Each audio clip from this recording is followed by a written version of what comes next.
Bonjour à tous, je suis Ludovic Leclerc, votre analyste pour BadgerInvestor.be. Voici la mise à jour en vidéo de mon avis concernant les indices européens et américains. Analyse qui se fera pour la semaine du 10 avril en collaboration avec FXCM sur une plateforme TradingView. Alors l'information habituelle sur le risque, vous savez, le marché comporte des risques de perte, n'est pas adapté à tous les profils d'investisseurs, c'est à vous-même d'évaluer vos propres risques.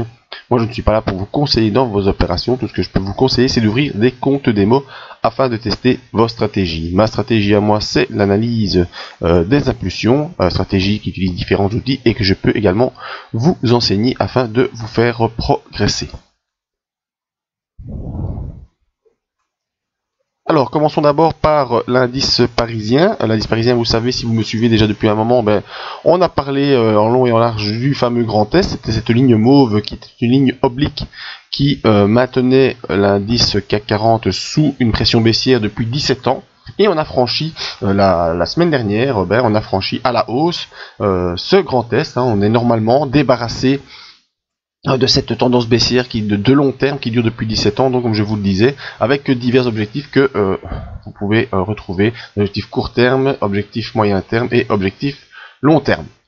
On n'est pas là pour l'instant, on est sur la tentative de confirmer cette sortie de ce triangle baissier qui dure depuis 17 ans. Et la première étape est de valider une unité hebdomadaire. L'unité hebdomadaire, elle est validée. En effet, vous voyez, cette semaine, on retourne en arrière 5 bougies. Lundi, on est ouvert à la baisse. On a des prises de bénéfices suite à la sortie de ce range baissier. Beaucoup de gens retrouvent des positions positives, déjà depuis l'élection de M. Trump, depuis plusieurs mois, on pousse à la hausse. Et bien, les gens ont profité lundi pour prendre des positions, récupérer des positions qu'ils avaient achetées. Mardi, on s'appuie sur la M7, on continue. Mercredi, on baisse un petit peu. Et puis, jeudi, on est ouvert assez fortement à la baisse. Je ne connais plus l'explication essentielle, à la limite, ça n'a pas d'importance. Mais on est ouvert assez bas pour venir clôturer toujours dans ce que j'appelle le chemin de la hausse, c'est-à-dire entre la M7 et la bande de Bollinger supérieure. Donc, tant qu'on est dans ce chemin-là, pas de souci pour progresser. Et vendredi, on clôture avec un nouveau point haut, un plus haut que les précédents. Tout ça reste encourageant. On clôture à 5135 points sur le CAC 40. Ce qui est important, c'est qu'on fasse une clôture au-dessus des points hauts précédents et surtout qu'on reste au-dessus de cette ligne mauve. C'est vraiment le plus important à suivre. Nos indicateurs d'impulsion, vous voyez, ils sont toujours en impulsion positive, pas de problème. Alors, je regarde sur l'unité hebdomadaire, on confirme qu'on a pu rester au-dessus de la moyenne mobile, au moment de ce triangle, pardon, je suis en train de m'embrouiller, de cette ligne de baisse, donc ce triangle baissier, on est toujours bien en clôture au-dessus. Ce qui est un peu inquiétant, c'est cette bougie ici, ça fait un peu penser à un pendu. Donc, espérons que la semaine prochaine, on n'ait pas un retour violent vers le bas. Ce qu'il faut toujours tenir à l'œil, c'est de rester obligatoirement au-dessus de cette ligne mauve.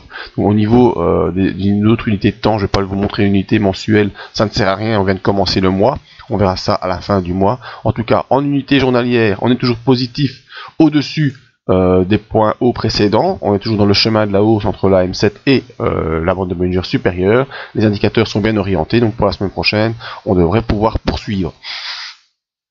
En point de support très important maintenant, on a un point ici vers les 5050 points pour le CAC 40, 5050 à retenir, à ne pas franchir à la baisse la semaine prochaine. Objectif court terme 5267, c'est l'objectif qu'on a en point de visée. Et pourquoi celui-là? Parce que c'est le point haut de l'année 2015 où on était déjà venu une première fois faire un contact, enfin pas une première fois, mais on était revenu faire un contact avec le triangle baissier. Donc objectif court terme 5267 sur le CAC 40, et au niveau technique, pas trop de problèmes sur cet indice pour le moment.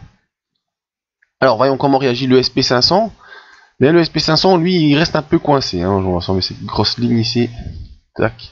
Voilà, il reste un peu coincé. C'était une semaine où on était vraiment coincé, je veux dire, entre les moyennes mobiles, une zone de convergence ici, c'est pas très bon sur les indices américains. Heureusement, on reste soutenu par la M50 ici qui permet de nous soutenir, mais on est coincé, vous voyez, entre M20 et M50. Ça, c'est un point pas très bon, d'autant que dans l'ensemble, depuis la fin février, on ne fait que descendre. On n'arrive pas à faire des points hauts, au contraire, on va faire des points bas. Ici, on a fait un point bas moins bas que le précédent, mais on n'arrive pas à faire de nouveaux points hauts. Enfin, tout ça est un peu j'aime pas, quoi. J'avoue que ce genre de truc, moi j'aime pas trop. Pourquoi? Parce que c'est pas vraiment très précis dans ce qu'on va faire ou dans ce qu'on veut faire. On va essayer de se tracer. Si j'y arrive. Ah non, voilà, pas ça. Dépassement cette ligne. Je voudrais. D'ailleurs, je vais vous mettre le graphe en plus grand. Je vais l'agrandir. Je vais la baisser. Voilà, on va donner de l'espace de travail. Et on va essayer de dessiner quelque chose qui pourrait ressembler à ça. Voilà. Première ligne. J'essaie toujours de me tracer des petites lignes comme ça, moi. Ça m'aide en tout cas à prendre mes décisions, à faire des choix. Voilà, bon, je pourrais mettre une première ligne ici si je prends que les points de clôture. Maintenant, je sais qu'il y a le débat constant entre les points de clôture et les hauteurs des séances. Donc, on va remettre une deuxième série de lignes. Voilà. Pour avoir un triangle plus... enfin, un cône en tout cas plus élargi. Voilà, mais vous voyez qu'on a toujours à peu près le même mouvement qui se dessine. On a une convergence ici entre les points bas, les points hauts qui sont de plus en plus bas. Et ici, pas malheureusement, mais on a des poussée baissière sous la M50, vous voyez vraiment bien que c'est cette ligne mauve qui retient le cours pour l'instant. Les bandes de Bollinger sont orientées à la baisse, les moyennes mobiles court terme sont orientées à la baisse. Au niveau des indicateurs, eh bien, on a un RSI qui est neutre, un MACD au-dessus de 0 mais en dessous de son signal et également orienté à la baisse, avec ici malheureusement, ça je dois vous le montrer aussi, ah ben, c'est ce non-croisement MACD.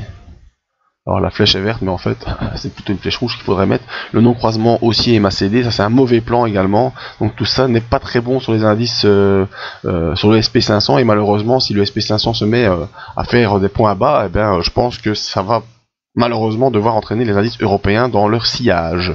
Donc voilà, pour l'instant, sur le SP500, c'est une situation un peu confuse, avec une tendance majoritairement baissière, mais ici vous voyez qu'on essaye de relever les points de séance les plus bas, on essaie de les relever à la hausse, donc faut espérer qu'on arrive à pouvoir pousser un peu plus.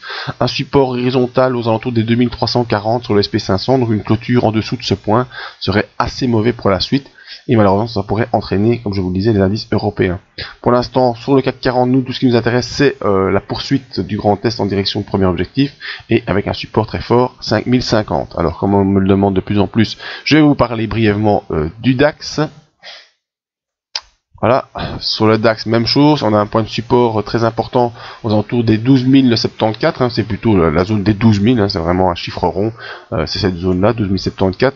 Cette semaine a été un peu baissière, on reste malgré tout au-dessus de la M20, mais on est déjà sous la M7, ça c'est pas très bon, on n'est plus dans le chemin de la hausse, hein, comme je parlais tout à l'heure, et au niveau des indicateurs, on voit qu'on a des risques de croisement baissier sur le MACD, et que le RSI est déjà en train de revenir dans sa zone neutre, donc plus de grosses poussées haussières sur le DAX pour l'instant, donc je vous le dis, support 12 074 à surveiller, et objectif, mais ça j'ai pas refait les objectifs moyen, court et long terme sur le DAX, mais voilà, la tendance sur le DAX est déjà un petit peu fébrile, alors que sur le CAC on supporte, et que sur le SP500, eh bien, on hésite également à une bonne direction à prendre. Voilà, je vous invite sur le site benjaminvestor.be pour la suite des informations, les autres analyses en vidéo, la gestion privée si vous voulez qu'on gère votre argent à votre place, c'est possible, les soirées investisseurs en Belgique où on fait des soirées entre amis et on parle de tout et surtout d'investissement. La zone membre pour ceux qui ont suivi les formations aux impulsions, qui vont pouvoir trouver des idées d'investissement en stock picking sur Euronext, les marchés US, les formations proprement dites et les investissements en crypto-monnaie qu'il ne faut pas oublier pour l'avenir. Voilà, merci à tous et à tout bientôt. N'hésitez pas à me contacter si vous avez besoin.